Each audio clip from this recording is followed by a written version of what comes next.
yengwa matamna othona shocking oiba social media gi through da manipur da leriba praja punamna yenga maduda thamoi sokpa yam nuaitaba phawda khoi su samana na phawje aduna honorable chief minister nga sai takpi hiba nungalamdai dagi honorable chief minister ga phawna jare haraga loktak brigade ki leriba brigadier da amasung sp bisnupur aduga leriba bisnupur district ki commandos punama akhoi jaga du da sang la haraga do masagi culprit sing se thidongna ba massive combing operation ama tawna wa kanna khoi honajabani adubu laibak thibada ga hajaba tare operation gi sanction bada mi gi miyam si aman bana makoi sanction bada khajitang thengba adugi maraksida khoisauna raba naharol kayama ima iban singa loina gen mong da leiriba CRPF KM tamna sanction ba adu khoi da live tharaku matam da so ai isana hajabani madu khoi sangom si operation tawraga asagi culprit oiba minungsi yaudra ba dugumba bioi se du phana na ba khoi honajari makoi singa si soidana ngamna na ba khoi dingthi jana operation tawrakanda chopper na sing masijin narakanda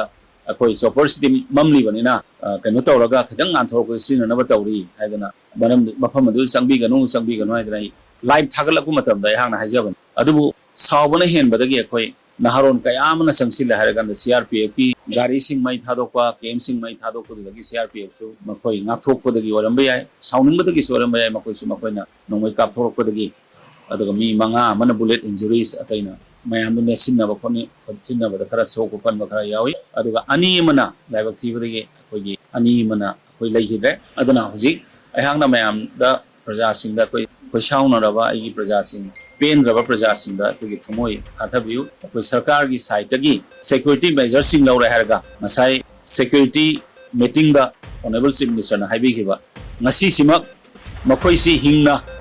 natraga sina makoi si phangna ba hona da ba yade aduna hoji combing operation yam kanna chathari aduna through media houses aina appeal tawganingadi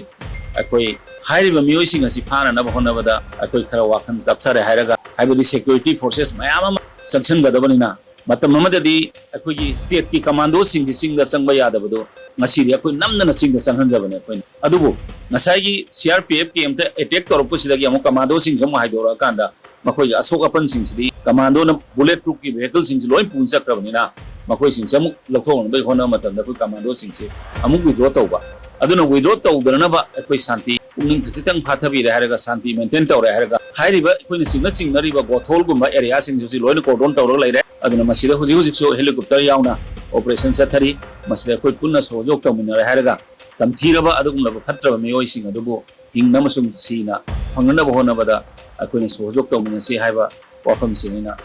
media ke through thamjani